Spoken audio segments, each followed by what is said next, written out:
Unit 3 Mohan and his veena. Mohan અને તેની વીણા.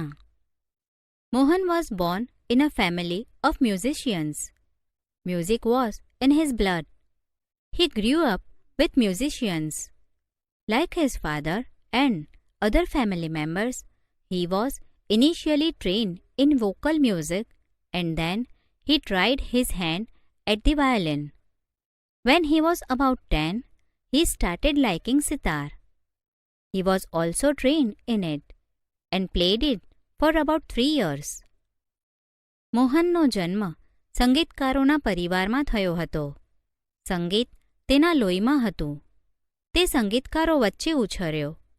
તેના પિતા અને પરિવારના બીજા સભ્યોની જેમ શરૂઆતમાં તેને ગાવાની તાલીમ આપવામાં આવી અને પછી તેણે વાયોલિન શીખવાનો પ્રયત્ન કર્યો. જ્યારે તે 10 વર્ષનો હતો ત્યારે તેને સિતાર ગમવા લાગી.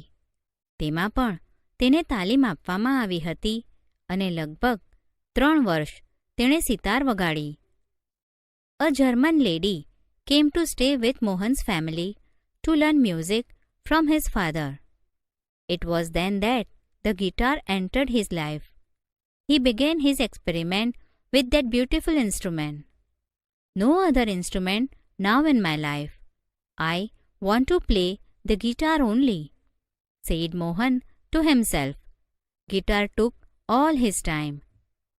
એક જર્મન સ્ત્રી મોહનના પિતા પાસે સંગીત શીખવા માટે તેના પરિવાર સાથે રહેવા આવી. ત્યારે તેના જીવનમાં ગિટારનો પ્રવેશ થયો. તે સુંદર વાદ્ય સાથે તેણે તેના નવા પ્રયોગ શરૂ કર્યા. હવે મારા જીવનમાં બીજા કોઈ વાદ્યને સ્થાન નથી. મારે ફક્ત ગિટાર જ વગાડવી છે, મોહને વિચાર્યું. ગિટાર તેનો ખૂબ સમય લેતું. Guitar, the hall day guitar.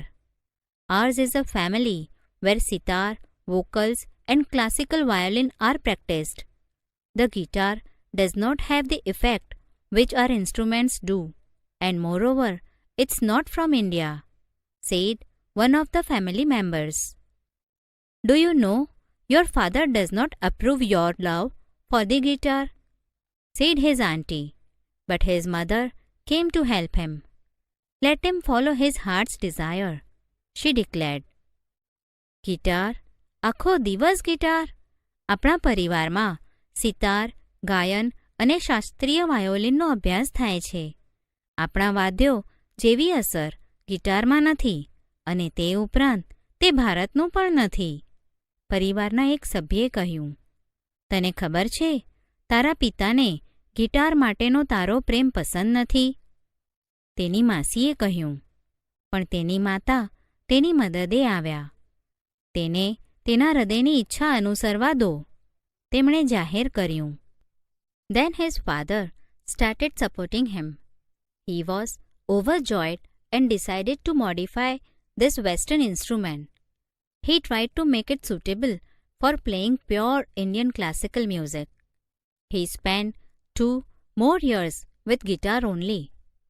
પછી તો તેના પિતા પણ તેને ટેકો આપવા लाग्યા. તે ખૂબ ખુશ થયો અને પશ્ચિમના આ વાદ્યમાં ફેરફાર કરવાનું નક્કી કર્યું. તેણે તેને શુદ્ધ ભારતીય શાસ્ત્રીય સંગીત વગાડવા માટે અનુકૂળ કરવાનો પ્રયત્ન કર્યો. તેણે બીજા 2 વર્ષ ફક્ત ગિટાર પર ધ્યાન આપ્યું. One evening, there was a gathering of close family friends. In this small gathering, Mohan's brother, sister, and nephews, who were also performing artists, played music on their classical instruments. There was a great appreciation. Mohan too expressed his wish to perform. He played on guitar. એક સાંજે તેના ઘરે નિકટના કૌટુંબિક મિત્રોનો મેળાવડો હતો. આ નાના મેળાવડામાં મોહનના ભાઈ, બહેન અને ભત્રીજાઓએ, જેઓ જાહેરમાં વગાડનાર કલાકારો પણ હતા, તેમના શાસ્ત્રીય વાદ્યો પર સંગીત વગાડ્યું. તેમના ખૂબ વખાણ થયા. મોહને પણ વગાડવાની ઈચ્છા વ્યક્ત કરી. તેણે ગિટાર વગાડી. After his performance, a relative said, "You need to work very hard with the new instrument. One of the relatives said, "If it were the sitar, you would have been competition with your brothers and sisters. You have already spent 2 years on it, but still this instrument needs more."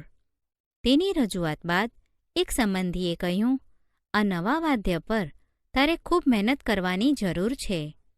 બીજા સંબંધીએ કહ્યું, "જો તું સિતાર વગાડતો હોત તો તું તારા ભાઈ અને બહેન સાથે સ્પર્ધામાં હોત. તે આના પર 2 વર્ષ ગાળ્યા, તેમ છતાં આ વાદ્ય પર તારે વધારે મહેનત કરવાની જરૂર છે." After his performance, someone said, "The sitar's sound is like a flowing stream. Your instrument does not have that depth." તેની રજૂઆત બાદ કોઈ બોલ્યું, "સિતારનો ધ્વનિ વહેતા ઝરણા જેવો છે. તારા વાદ્યમાં તે ઊંડાણ નથી." Yet another said, "Your brother plays the violin. His sur and tal are so beautiful. What are you doing with this instrument?" વળી બીજાએ કહ્યું, "તારો ભાઈ વાયોલિન વગાડે છે. તેના સૂર અને તાલ કેટલા સુંદર છે. તું આ વાદ્ય સાથે શું કરી રહ્યો છે?" Mohan was depressed and cried for the whole night. He had already given 2 years of his life to this instrument.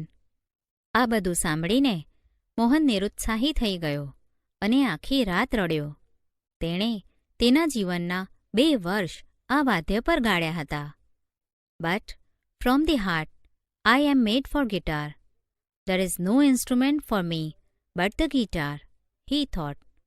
મારું હૃદય કહે છે કે હું ગિટાર માટે જન્મ્યો છું. મારા માટે ગિટાર સિવાય બીજું કોઈ વાદ્ય નથી. તેણે વિચાર્યું, "This instrument will become my face to the world. I am sure I am going to make it big, very big." He was determined. આ વાદ્ય મને વિશ્વમાં ખ્યાતિ અપાવશે. મને ખાતરી છે હું સફળ થઈશ, ખૂબ સફળ થઈશ. તે કૃતનિશ્ચયી હતો. This experience took place when Mohan was only 16 years of age. It was the turning point of his life. Mohan doubled his riyaz and practiced for about 10 hours a day. He also studied other aspects of the guitar.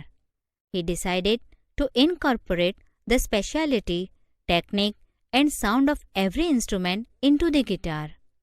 He wanted to invent something which gave the sound and tune of the Western guitar, but could be played like an Indian veena. આ પ્રસંગ બન્યો ત્યારે મોહન ફક્ત 16 વર્ષનો હતો. તે તેના જીવનની પરિવર્તનની પળ હતી. મોહને તેનો રિયાઝ બમણો કર્યો અને દિવસના લગભગ 10 કલાક અભ્યાસ કરતો. તેણે ગિટારના બીજા પાસાઓનો પણ અભ્યાસ કર્યો.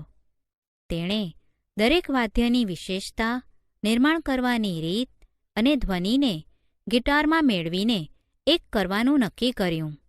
તેને એક એવા વાદ્યનું નિર્માણ કરવું હતું જેના ધ્વનિ અને સૂર તો ગિટાર જેવો જ હોય, પણ તેને ભારતીય વીણાની જેમ વગાડી શકાય. Not only the sound that my instrument produces is important, but it must also express my vision, what I want to say through the instrument, he said to himself, and finally, with untiring efforts and understanding of ragas, he created the wonderful Mohan Veena. Today, the world knows Mohan as Pandit Vishwa Mohan Bhatt, winner of a Grammy Award.